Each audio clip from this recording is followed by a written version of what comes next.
very verse 9. That Genesis 9, reading from 9 to 16. Hallelujah. As for me, behold, I establish my covenant with you, and after you, and with every living creature that is with you, the birds, the cattle, and every beast of the earth with you. Of all that go out of the earth, every beast of the earth. Because I establish my covenant with you. Never again shall all flesh be cut off by waters of the flood. Never again shall there be flood of the earth. And God said, this is the sign of the covenant, which I make between me and you, and every living creature that will be for perpetual generation. I set my rainbow in the cloud, and it shall be for the sign of the covenant between me and the earth. It shall be, when I bring a cloud over the earth, that the rainbow shall be seen in the cloud. And I will remember my covenant, which is between me and you, and every living creature of the flesh. The water shall never again become the flood of the 16. The rainbow shall be in the cloud, and I will look on it to remember the everlasting covenant between God and every living creature. Let me read the book of Mark chapter 14. I read from 4. But they were so, let me read from 3. And being in Bethany at the house of Simon the Leper, as he sat at the table, a woman came having an alabaster flask of fresh, costly oil. Then she broke the flask and poured it on his head. But there were some who were indignant among them. And they said, why was this fragrant oil wasted?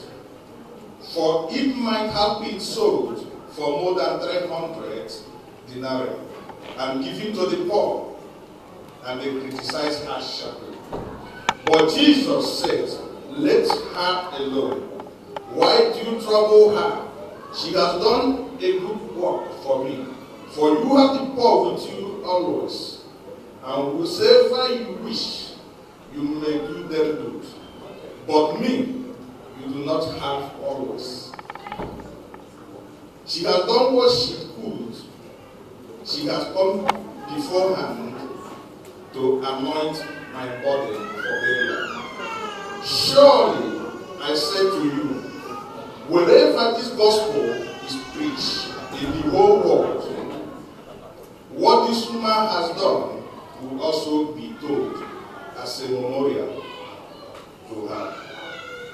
Heavenly Father, let every voice cease, that your voice will be heard with clarity. Amen. Let every man diminish, that your glory will be seen this morning. Have your way, Lord, in the name of Jesus. Amen. Amen. Brethren, in the past few weeks, we have been praying for what God will do for us. But this morning, I want to take us to a different direction. And that's the direction of what are we willing to do for God. And this morning, I want to talk about the covenant of God with man. When we read the Bible, something always comes to our mind. We are fast to associate ourselves to certain characters in the Bible. We are quick to associate ourselves to Abraham because of the blessings that was upon him. We are quick to associate ourselves to David because of his journey with God. We are quick to associate ourselves with Hannah, with great men and women of God. But I want to submit this morning that what we are most concerned about these people are the end products of their relationship with God. Very few of us are interested in the process they go through to get to the place where we now admire their success.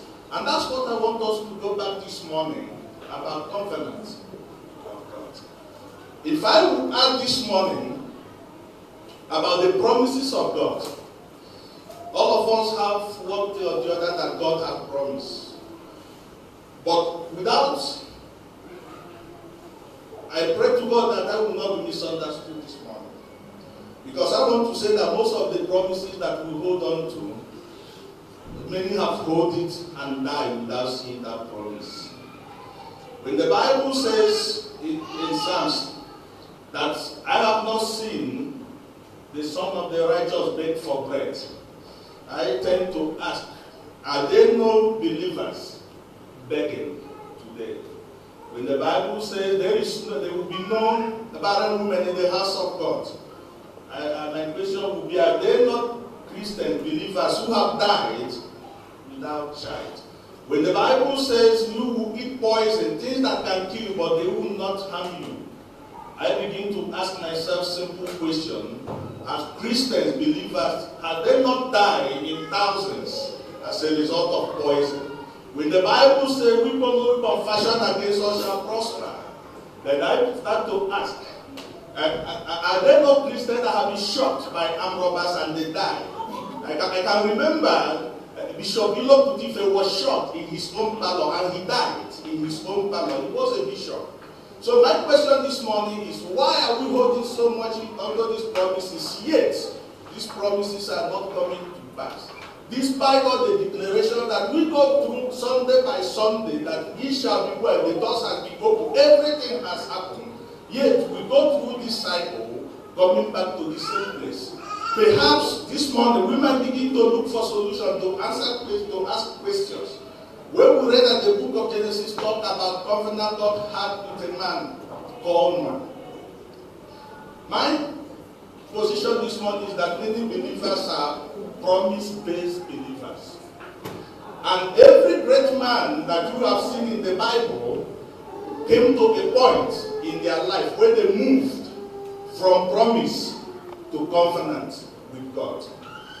There was a time in every man's life, every great man you read about in the Bible, if you go down to the story very well, you discover that there was a moment in their life they switched from promise-based relationship with God to a covenant-based relationship. Let me go further to say there is a great difference between covenant and promise. Let me put it this way.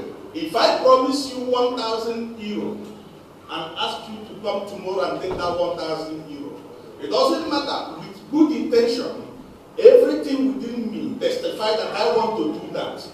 When you are coming by 2 o'clock that I gave to you, and you met another sister coming out of my house as if you see what happened to Brother Baker today. He just received a message from him that he had lost his mother. You will come, but you will not have the moral capacity to ask me about that money. And that means you walk away despite that promise. It will not be kept. For genuine reason. I'm not talking about failing you. I'm talking about genuine reason. If you ask me to visit you, or I ask you to visit me by 2 o'clock, by 2 o'clock you look at the weather is not clear, and you witness heavy downpour, I will understand you, because you will simply call me and say the weather wasn't friendly this morning, and I will understand you. But the bottom line of it is that promise, no matter what, whatever may be the reason, that promise is not kept. It doesn't matter what the reasons are. That suggests to me that promises are subject to time and circumstances. Promise is like a loosely worded agreement. Anybody can back out at any time for genuine reason or manufactured reason. But covenant is not the same with promise. Covenant is a place when God comes to a man and said, for the promises that I have made to you, I have come to the place where I want to make it a divine legally binding agreement. In other words, my promise to you is no longer subject to time. My promise to you is no longer subject to circumstances. And it is only in that case you begin to see God say, surely I will. It is only under that circumstance you will start hearing God saying, I have sworn by my own name. It is only in the place of covenant that God will start to say, though the earth will pass away and heaven will close, but this that I have said will never go away, because he must accomplish that for which I have sent him. It is only on the place of covenant. And I want to examine this place as we begin to ask ourselves, is our relationship with God based on promise, or have we come to the place of covenant with God? Because many of us are still holding on to promises, but the great men of God at the point move from promise to the place of covenant. And that's why I want to take 3 people and examine this topic. Abraham was called in the book of Genesis chapter 12. And he walked with God from Genesis chapter 12 till 14. But in Genesis chapter 15 verse 1, God began to speak to Abraham in a different language. He said, Abraham, that Bible said, after these things, and God came back to Abraham. He said, Abraham, for what you have done, I'm moving you, I'm elevating our relationship from I have promised you in chapter 12, chapter 13, chapter 14. But I have come this time not to give you another promise, but I'm coming to summarize that promise that I have made to you and put it as a covenant. In other words, I'm moving it from promise to a covenant-based agreement. And he began to speak the things that we had in spoke to Abraham. And it is only after that that God called Abraham and defined Abraham's future. What was it that Abraham did? I said that at every moment, every man of God has to shift God's position. Because bringing God to the place of covenant has no rule. It's not something somebody will teach you. This is how you will do it. It's something that must grow out of your spirit, out of your heart. In the case of Abraham, the Bible said that Abraham did 3 things in one action. Abraham was called upon to go and fight in the book of Genesis chapter 14. When his brother was captured in Sodom and Gomorrah, and Abraham went to fight. The first thing God saw in Abraham was the humility. The second thing he saw was the forgiveness of heart that he demonstrated. If not, how could Abraham stand up for Lot after what Lot did to him just in the book of Genesis chapter 13? When Lot, this man with total disrespect, chose the fattest land, the fattest field of the land, and took it. When he got problem in the same land, he took away from his brother. Abraham could have said, that serves you right. Share you want that side. Anything that comes out of it, you take it. But the Bible says Abraham began to summon his men of war because he cannot withstand his brother dying in the hand of the enemy. Simple because he has problem with his brother. That is not enough to allow his brother to die in the hand of the enemy. The Bible says he fought the enemy and brought them back. The second thing Abraham did that moved God to the place of covenant was when he was fighting. At the end of the war, they called him Abraham. You did the whole fighting. We are giving you everything that comes out of it. Just take it. Because for the fact we are alive, everything, it doesn't matter. Take the property just for bringing us back alive. We accept it. Take. Abraham looked at them and said, I did not demonstrate my strength to dispossess you. I did not bring my power to bear on you in order to take away what you have. But I just come to help you to restore that which you have lost. I am not come to take from you, but I'm demonstrating this power that I might sustain you, that I might uphold you. And this is very difficult. Because Abraham had a legal basis to take that. Even has a moral basis to acquire that. But Abraham said, no, I cannot take advantage of your weakness. Though I am in the position of strength to do so, but I'm going to show humility even in this strength. Take whatever. Take it. It is yours. Because I am not going to allow what you have to pollute what God has promised me. Because God has promised me so much. Though I have not seen it, but I do know that He will do it one day. And I will not take anything from you, least people who said Abraham had been made rich by the spoils of war. The third thing that Abraham did that moved God in the same verse was when he came out from that place. He told them, said, please, just allow me to take 10% of everything that we have gotten. Because I have a God that I need to settle. I cannot settle it from my own. But this war that I have fought, I must register the victory in the presence of God. And the only way I can register this victory is by taking back the tithe of everything that comes out of it and taking back to God. By so doing, Abraham became the first man recorded that paid tithe in the presence of God. And when God saw this straight act, God could no longer hold himself. God stood up and come to Abraham and said, Abraham, you have moved me from the place of promise to the place of covenant. And I have come to give you this covenant because it is going to be permanent. Because it's no longer going to be subject to your actions. It's no longer going to be subject to what you do. It is my own position now. I will do it regardless of who you are. It's no longer about you, Abraham. As a matter of fact, they might see you as a righteous man. But this act that you have performed, for doing this, Abraham, I have counted it for you as righteousness. In other words, Abraham, this will last. And if I am God, what I have told you all, none of them will not come to pass. Abraham, that is the covenant that will continue to hold. But are we willing, by any chance, to step out and reach out to God the way Abraham did in this time? I want to put another person. That's David. We want to be David, but I want to compare David with, let me say Samuel. Samuel, all of us knew him as a child, but Samuel was a son of Hannah. The Bible says Hannah was going to God every year, asking God for a particular thing. But a particular year, Hannah changed his tactics. Hannah come to God and say, God, I have come not the way I have always come before, but I have come with a proposal in my hands. If you will give me this child, God, I'm not taking this child to anywhere. As you are giving it to me, I will give it back to you. And I will no longer ask of this child.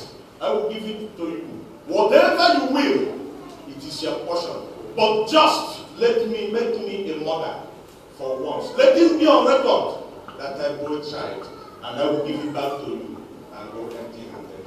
At that point, Eli that was accusing her of drunk, that came back to her and said, God has said me to say to you, go home, because I have accepted your proposal. Let us see how far we can go. And the Bible says, as a result of that covenant that God made to her, when Samuel was not growing at the basis of his relationship with God. What God was always considering in his relationship with Samuel was Hannah. Because the Bible says when God called Samuel, he called Samuel 3 times, Samuel could not answer. If you read that place very carefully, he said, because Samuel had not known the God that is calling him, neither had he had his word before. In other words, Samuel was standing on the covenant of his mother with God. Then God took Samuel. And this is the effect of covenant. Eli was also a high priest. But something happened to Eli. Eli was rejected because he was promised. His father was promised in the book of Numbers 26. And God said to his father, the office of priesthood will never cease in your house. Generations, your children will continue to be priests. But when we come back to 1 Samuel chapter 2, God came back and said to Eli, Eli, I'm backing out of that promise. Far be it from me that I will keep that promise.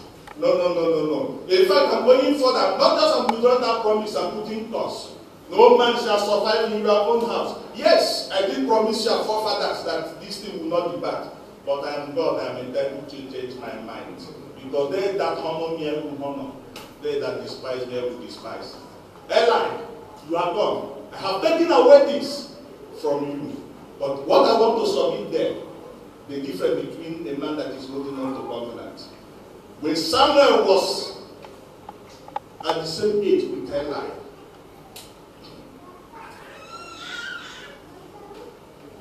Samuel had the same problem with Eli, the same problem Eli had, if not worse.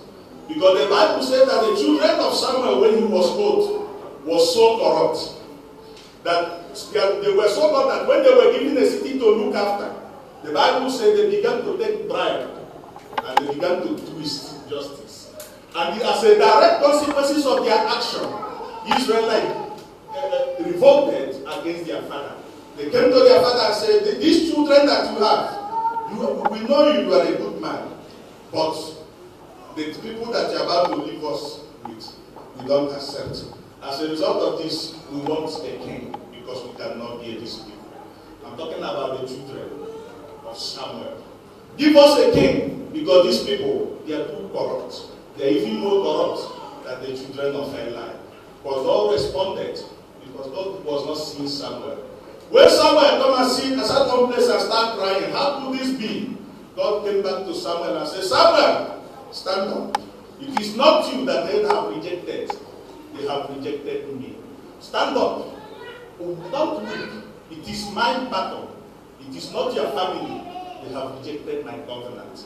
And I will stand for myself. So when you are a covenant-based Christian, your relationship with God move from what people think you should be to what God wants you to be. I want to talk about David, as I want to run faster we can close. David and Saul had the same problem. When God called Saul, in 1 Samuel chapter 10 and 11, God blessed Saul. He anointed Saul king. He gave him everything. And promised Saul the kingdom of Israel everlasting. But as we just read down at chapter 15, we saw God saying, I have rejected Saul. Saul, you are no more. You are gone. I have written. God said, I have regret. I have. The Bible says he regretted making Saul king. This is a promise he made to Saul. But at the same time, just one chapter, the Bible recorded regret on God's part. And the Bible says, as a result of that, God destroyed the entire household of Saul and anointed David. Then what is the difference between David and Saul? I will submit that in terms of character, Saul was a better man than David. In terms of morality, Saul was a better man than David. There are things that David did that Saul could not even contemplate. But what happened to David? When David fell short, there's something that God remembered. A few weeks ago, Samuel chapter 2. God calls David and said, I want to enter into covenant with you. Then if you remember that he was anointed in 1 Samuel chapter 16, throughout 16 till chapter 7 of 2 Samuel, that was when God was convinced that David had passed the mark of a promise-based relationship. God came back to David and said, I'm giving you a covenant. And why? What did David do? David did something that was, in our view, it might amount to nothing. The Bible says after a war, in the time of peace, David went into his palace. In the middle of the night, David could no longer sleep. David was restless. Not restless about what the Lord would give to him, but he was restless about the place of God in the Jewish people.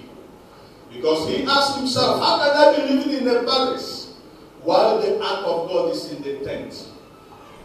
No shelter. Outside the house, while all of us live in a beautiful mansion.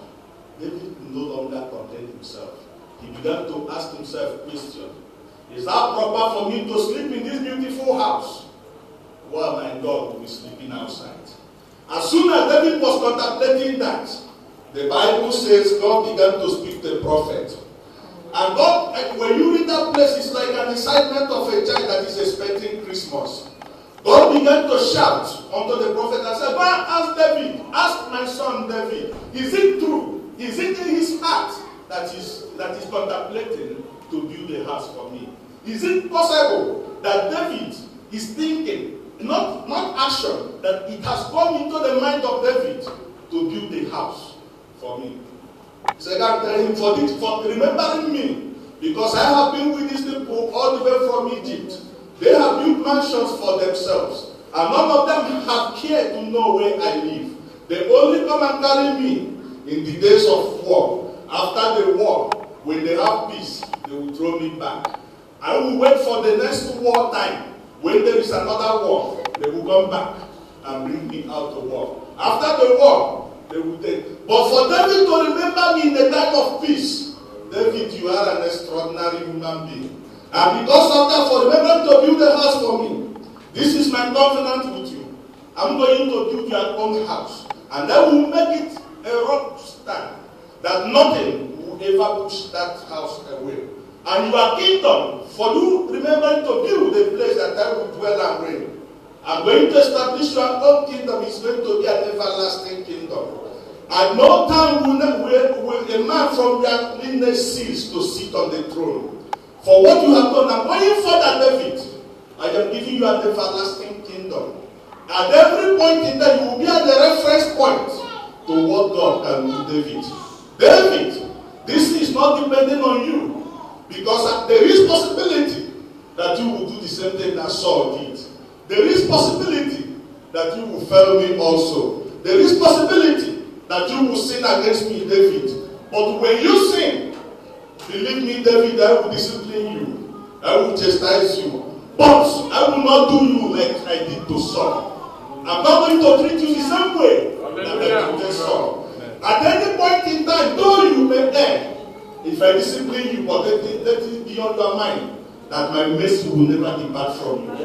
At all points, I will continue to be with you because I have made this covenant not on the basis of what you are going to do, but I have made it because I am God. And no man will question me.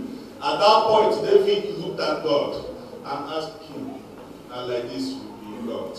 And God says, if your children will stand with me, I will always come to them. If we look at this, I want to rush and close this because of time.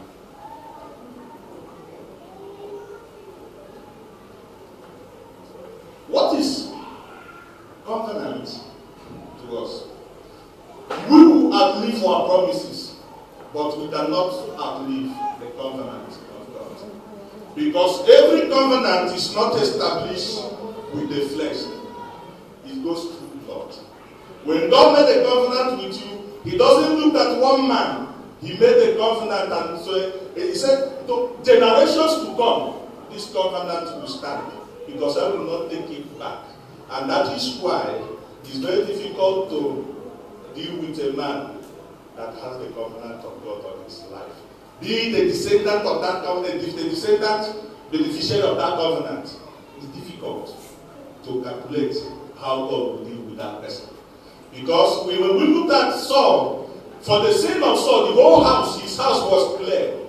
But David continued to provoke God, one after the other.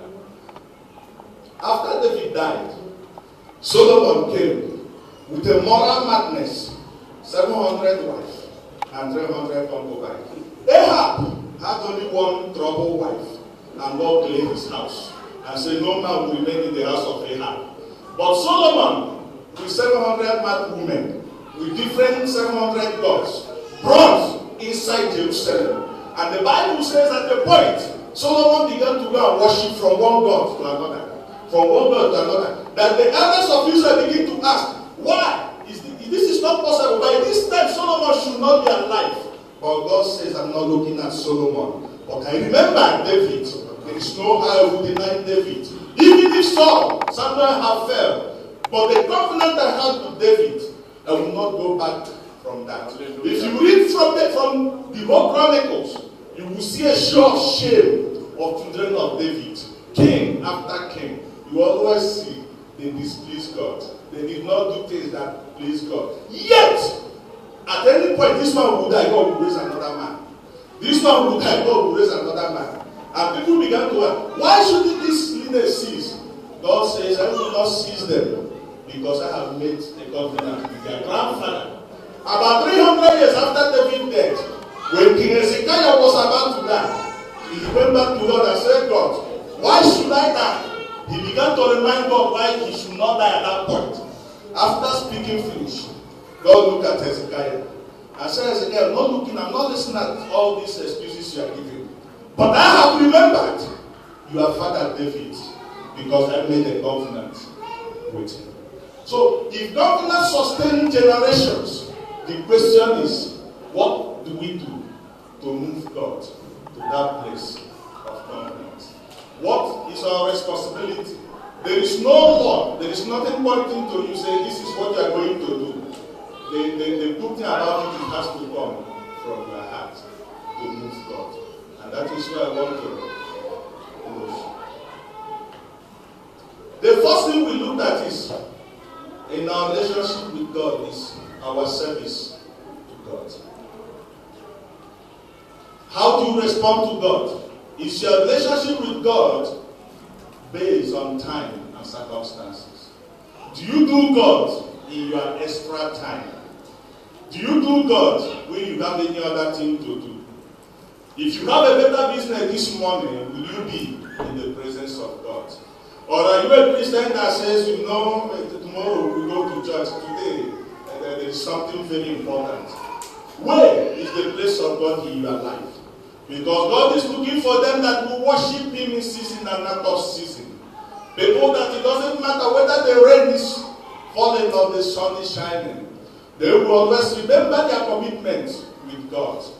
My question is, what dictates your relationship with God? Is timing, circumstances, trouble, or any other thing? God is looking for them that will always be in Him, regardless of all things. If you have a responsibility in the house of the Lord, how do you carry it out? I have seen men, women, who has no talent, but they were able to attract the covenant of God. But most of us, God has given us the talent to bring God to a standstill. But yet, we are doing time with the talent. People that have no talent are serving God. But the people that God have given so much, they are hesitating to serve Him. The question this morning is, how do you get to that place of covenant? And move yourself from the place of God will do it, amen, to the place where you be convinced, because God has said it to you. Remember, promises can be made to a congregation, but covenant will always be established between man and his God. And my question this morning is, what are you doing to attract that? In the case of David is something simple. He remembered God in the time of peace. Have you ever remembered God in your quiet place? Not asking for what God is going to give you, but disturbed at what you're supposed to do for God.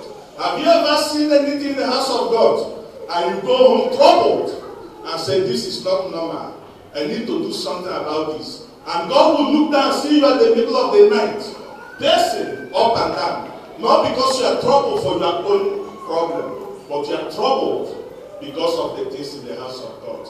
And are you, what if God look down on you now, what will He see in your heart towards Him?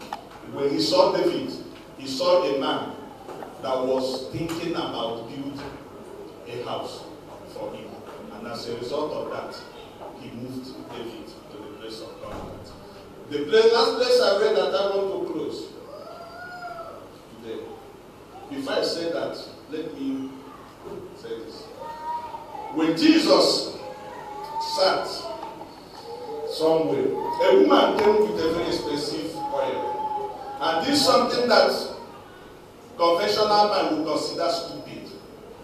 He started breaking the alabaster that contained a very precious oil. The Bible says everybody that was around her began to condemn her because it was stupid to behold somebody pouring something. While Jesus was preaching to restore the poor, to give to the poor, to see somebody pouring such an expensive oil on the ground, they began to murmur. But Christ rebuked them. And what He said there is what I want to draw to conclude. He said, do not bother this woman, because this thing that seems as foolishness in your eyes, this act of foolishness in the eyes of men, I have seen it differently because it has shifted my heart. This act that you consider stupid, it has moved my heart. He did not look at Pete, he did not look at James, but he said, this woman that have done this stupid thing, wherever this gospel is preached, her name will be associated to this gospel. Peter doesn't have that honor. All the disciples did not have it. But this was a woman that was able to move Jesus from a place of promise to a place of covenant. And that covenant was, go, even if you have no child, your name will not be lost. Because if my word will be preached, your name will be associated with it. At the cross of Calvary, we saw another rushed covenant. When one of the thieves said, Jesus, if you want to bring down yourself, you say you are God. But the Bible says one of them quietly began to walk himself to the place of covenant. He said, Jesus, I know that you are God. I'm begging you, when you will go to your kingdom, do not forget me. People doesn't know the significance of that statement. This is at the point when God have even denied Jesus. This is at the place when every disciples have disappeared. This is a place where it has come to conclusion. People have come to a conclusion that Jesus was fake. And this was the only people that was looking at Jesus was his mother. And the mother was not looking at him as Messiah. He was looking at him with a compassionate heart of a mother. Just let him die, let them bring him out. He has made a mess of himself. But at that situation, when God has rejected Jesus, when the mother no longer recognized his person, when his disciples that he walked for 3 years and a half have concluded that we have been following the wrong man, to watch a man, a thief that is about to die, reaffirming to Christ, even when he wanted to question, am I really Christ that I say that I am? To have somebody beside him and say, I still believe that you are Christ. I still believe that you are who you say you are. And I still believe that you have a key of heaven. When you open that heaven, do not forsake me. Let me have a place in that place. And Jesus thought, the Bible says, Jesus was moved. He began to look at this man and make him. The consequences of that was that thief was the first fruit of Jesus' earthly ministry. Because it was that man was the first person that Jesus presented to the Father and said, I have come back, a thief that met Jesus for just a few minutes. I want everybody to rise on this one.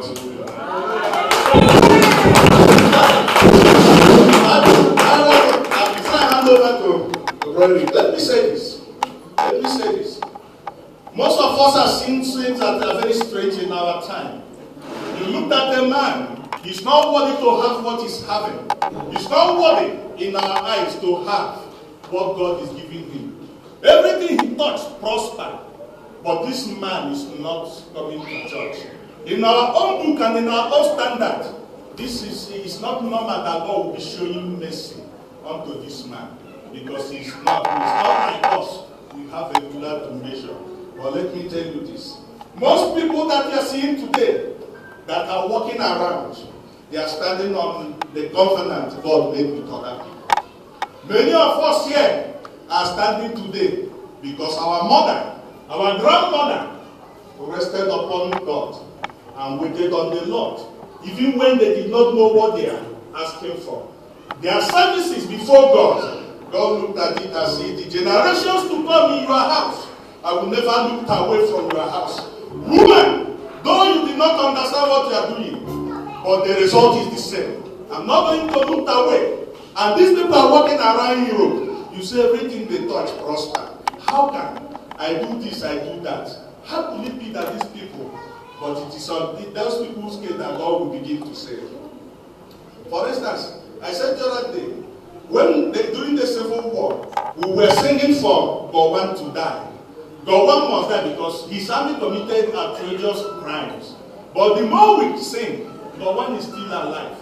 Little did people know that the father of Gowon rejected to be at the elder council in order to carry the bag of a missionary when the gospel came to his village. And he carried that gospel with these people, died carrying the bag of a missionary. And when this man died, at the age of 29, what he gave out to the village and said, I rather follow this Bible than to be a council of elders. God says, I will not look away. At the age of 29, something happened. From nowhere, his son was rewarded with the head of state of Nigeria. And the more we sing, the more God survive. He's still living today. Because you cannot kill that man upon whose head covenant is established. And it is on those people that God will say, don't ask me questions, don't ask me why I'm doing this. Because I am God. Because it is not by might, neither by strength. I have compassion, or who I have compassion. By strength alone shall no man prevail. Because I will do as it please me. Who will cancel me? Were you there when I established the earth? Why are you talking to me now? I am the Lord. If I wish to bless him, I bless him. If I call him righteous, he is righteous. If I call him holy, he is holy. If whatever I call him, that is what I call him. But my problem this morning is that we have to come to a place where we will ask ourselves, what is it that we can do for God?